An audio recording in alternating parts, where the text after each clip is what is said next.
નમસ્કાર,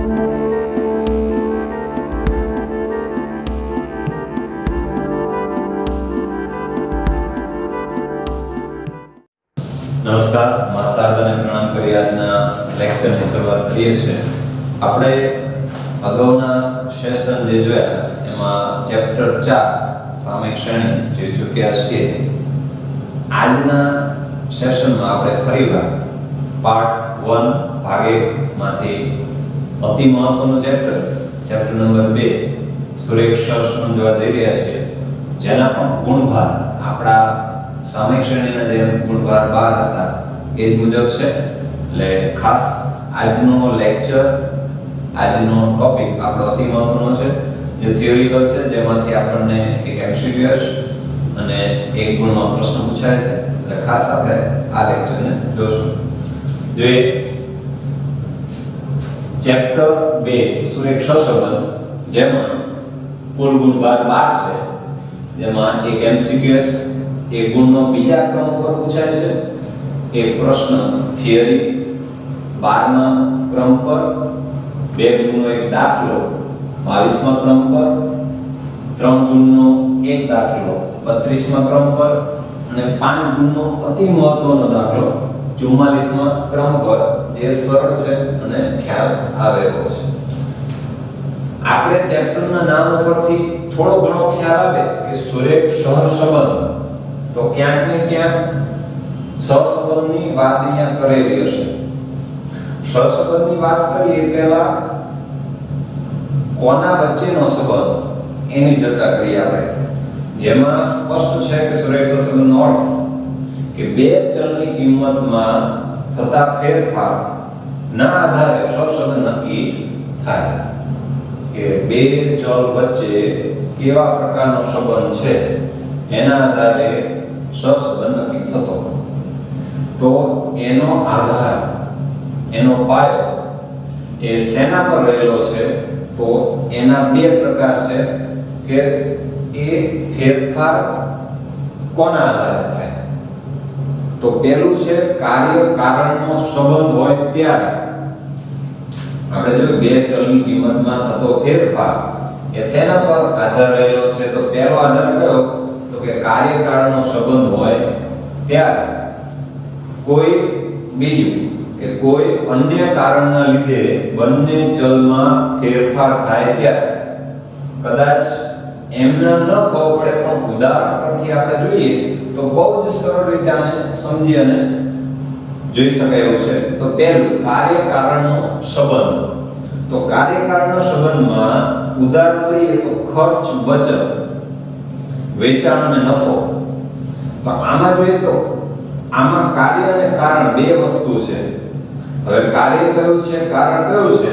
તો આપણે જે તે ઉદાહરણ હોય એને પૂછવાનું કે ખર્ચ અને બચતમાંથી કાર્ય શું કયું છે અને કારણ કયું છે.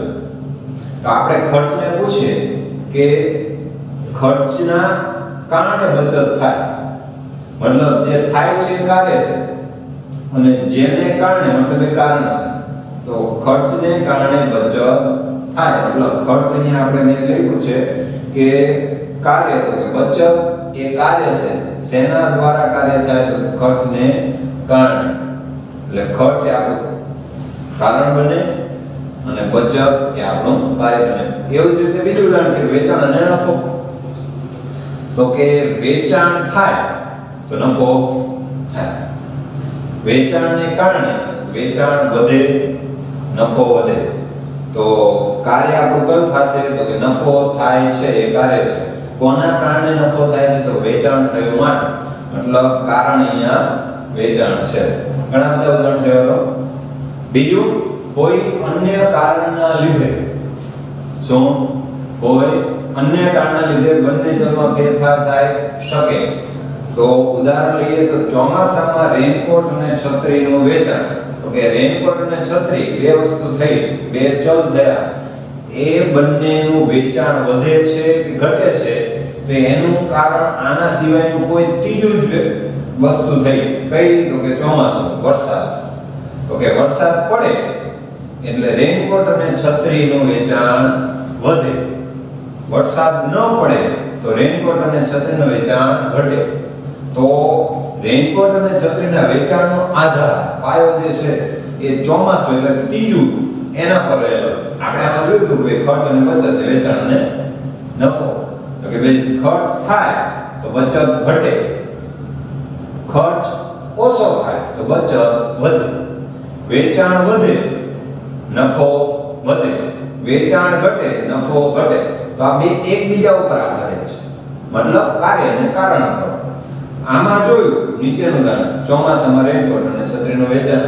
તો કે આમાં તો ત્રીજું પર્સન કે રેનકોટ અને છત્રી સિવાયની વાત આવી કે રેનકોટ અને છત્રી બે વસ્તુ થઈ, બે ચલ થયા, પણ એનો આધાર કોના ઉપર રહેલો છે તો કે ચોમાસા પર, મતલબ થર્ડ પર્સન થયું. એટલે કોઈ અન્યના કારણે, મતલબ અન્ય એટલે અહીંયા શું તો કે ચોમાસું. તો કે અન્યના કારણે બે ચલમાં ફેરફાર થાય તો એ બીજા નંબરનો ફેરફાર રહ્યો. એટલે બે સંબંધ, કાર્યકારણનો સંબંધ અને અન્ય કારણના લીધે સંબંધ. આ સિવાય મુખ્ય જે છે આપણો કે સુરેખ સહસંબંધ, આપણા જે ચેપ્ટરનું નામ છે એના માટે સૌ પહેલા આપણે સહસંબંધ સમજીએ. ઓટોમેટિક અને સુરેખ શું છે? સુરેખ આપણા પરિચિત શબ્દ છે, એવું નથી કે આપણા ધોરણ 12 માં પહેલી વાર આવી ગયો છે. પેલા આગળ આપણે ધોરણ 9, 10 બેમાં જોઈ ચૂક્યા છે, બરાબર? એટલે સુરેખ સહસંબંધ જોઈએ, પહેલા સહસંબંધ જોઈએ. તો સહસંબંધમાં તો કે બે ચલની કિંમતમાં પ્રત્યક્ષ કે પરોક્ષ કાર્ય કારણને લીધે, ખાસ શબ્દ પકડશો કે કાર્યકારણને લીધે એક સાથે ફેરફાર થાય. એટલે બે ચલ હોય એમાં એક સાથે ફેરફાર થાય તો તે બે ચલ વચ્ચે સહસંબંધ, માત્ર સહસંબંધ છે તેમ કહેવાય. મતલબ બે ચલ હોય, ઉદાહરણ તરીકે આપણે જોયું તો ખર્ચ અને બચત. તો કે ખર્ચ અને બચતમાં બે ચલ થયા તો કે ખર્ચને કારણે બચત ફરે, ખર્ચ થાય વધુ થાય તો બચત ઘટે, ખર્ચ ઓછો થાય તો બચત વધે. તો આ બે ચલ વચ્ચે આ કાર્યકારણને લીધે એક સાથે, જો આમાં ખર્ચ વધે તો બચત ઘટતી હતી, બરાબર? તો એના જેમ કે એક સાથે જ ફેરફાર થાય તો તે બે ચલ વચ્ચે સહસંબંધ છે તેમ કહેવાય. આપણા ચેપ્ટરનું જે નામ છે અનુસંધાને કે સુરેખ સહસંબંધ એટલે શું સમજીએ. તો કે બે ચલની કિંમતોને, આપણે આજે ઉદાહરણ જોયા ને એના દાખલા પણ આવશે જેનું આપણે આગળ ગણશું, જેમાં બે ચલની કિંમતોને આલેખ પત્ર પર દર્શાવવામાં આવે. આલેખ દોરીએ આપણે, બરાબર? તો એ કિંમતોને દર્શાવતા તે આલેખ પરના દરેક બિંદુઓ જે મળે, બરાબર? તમને આ છે રીતે આપીએ નહીં તો આવો આલેખ દોરવાનો થાય x અક્ષ ને y અક્ષ કરી, જેમાં બિંદુઓ ક્રમશઃ દર્શાવેલા હોય. આપણે અગાઉ આ બધું આવી ગયેલું છે નીચલા ધોરણમાં, એટલે ખ્યાલ હશે કે x અક્ષ ને y અક્ષ ઉપર આમ બિંદુઓ જોડતા હોય તો હવે તે બિંદુ મળે એમને એક જ સુરેખા પર, આ રીતે કે આ એક સુરેખા પર બધા જ બિંદુ આવી જાય. એક પણ સુરેખાની અંદર બહાર ન રહેવું જોઈએ કે આમ ઉપર વધારાના છૂટી ગયા, નીચે છૂટી ગયા. એક જ રેખા દોરીએ અને બધા જ બિંદુઓ આવરી લઈએ તો એક જ સુરેખા પર. અહીંયા જે શબ્દ મહત્વનો છે, પરીક્ષામાં આ વ્યાખ્યા મહત્વની પૂછાય છે 12મા ક્રમ ઉપર. તો એ વ્યાખ્યામાં જો આ શબ્દ ન આવે તો આપણે વ્યાખ્યા ખોટી લખીએ છીએ કે બે ચલની કિંમતોમાં આલેખ પત્ર પર દર્શાવતા આલેખ પત્ર પરના દરેક બિંદુઓને ક્રમમાં જોડતા આ શબ્દ જે મેં ડબલ અંડરલાઈન કરી છે આવવો જોઈએ કે એક જ સુરેખા પર મળે તો તે બે ચલ વચ્ચે સુરેખ સહસંબંધ છે તેમ કહેવાય. એક જ સુરેખા પર, મેં તમને જે ઉદાહરણ આપ્યું એના અનુસંધાને એક જ સુરેખા પર બધા જ બિંદુ આવી જવા જોઈએ તો એવું કહેવાય કે બે ચલ વચ્ચે સુરેખ સહસંબંધ છે. સહસંબંધના મુખ્યત્વે આમ બે પ્રકાર ભણવાના આપણે આવશે અગાઉ અને વધારે આવશે, બરાબર? તો મુખ્યત્વે અહીંયા આપણે બે પ્રકાર પહેલા સમજીએ, પછી એના પેટા પ્રકાર જોશો. તો બે પ્રકારમાં ધન સહસંબંધ અને ઋણ સહસંબંધ. ધન અને ઋણ મતલબ એક પોઝિટિવ પ્લસ અને માઈનસ સાથે, એટલે કે નેગેટિવ સાથે. તો એક જ દિશામાં જે બે ચલ હોય એને આલેખ પત્ર પર દર્શાવી તો એક જ દિશામાં ફેરફાર થતો હોય, ઉદાહરણ જોઈએ તો તમને ખ્યાલ આવી જશે. ઉદાહરણ તરીકે ભાવ અને પુરવઠો છે, તો ભાવ વધે, બરાબર, ભાવ વધવાનો કોઈ વસ્તુનો, તો ઓટોમેટિક એની માંગ ઘટી જશે. આપણે થોડું અર્થશાસ્ત્ર પ્રમાણે જોશું કે જો ભાવ વધે છે કોઈ કિંમત, કોઈ વસ્તુનો, એની કિંમત વધી ગઈ, તો એનો અર્થ એવો કે જે ગ્રાહક વર્ગ છે એને ખરીદશે નહીં, અને ન ખરીદે એટલે એનો પુરવઠો બજારમાં પડ્યો રહે. મતલબ ભાવ વધે કોઈ વસ્તુનો, બરાબર, એની કિંમત વધે તો પુરવઠો પણ એનો બજારમાં પડ્યો રહે, મતલબ પુરવઠો પણ વધે. એ જ રીતે આવક અને ખર્ચ. માનો કોઈ વ્યક્તિની આવક વધે છે, બરાબર, એની આવકમાં જે અગાઉ આવક હતી એના કરતાં વધારો થાય છે, તો એનો ઓટોમેટિક ખર્ચ પણ વધવાનો છે. તો એક જ દિશામાં ફેરફાર કહેવાય. આને આપણે સાદી રીતે ધન સહસંબંધમાં એવું જોઈ શકીએ કે વધ અને વધ, આવું વિચારે બે ચલ હોય ને તો વધ એમ, મતલબ એક વધે તો બીજું પણ વધે, તો એને ધન સહસંબંધ કહીશું. એ જ રીતે ઋણ સહસંબંધ છે કે વિરુદ્ધ દિશામાં ફેરફાર હોય ત્યારે. વિરુદ્ધ દિશામાં એક ઉદાહરણથી તરત ખ્યાલ આવી જશે, કારણ કે ધોરણ 11 માં આપણે અર્થશાસ્ત્રમાં ભાવ, માંગ, પુરવઠો, કિંમત વિશે ઘણું ભણ્યા છે, એટલે ખ્યાલ જ હશે કે ભાવ અને માંગ. ભાવ વધશે તો માંગ ઓટોમેટિક ગ્રાહક વર્ગને પોસાય એવો ભાવ ન હોય, એવી કિંમત ન હોય, એટલે ઓટોમેટિક ગ્રાહક વર્ગ એની માંગ ઓછી કરી દેશે. મતલબ ભાવ વધે તો માંગ ઘટે.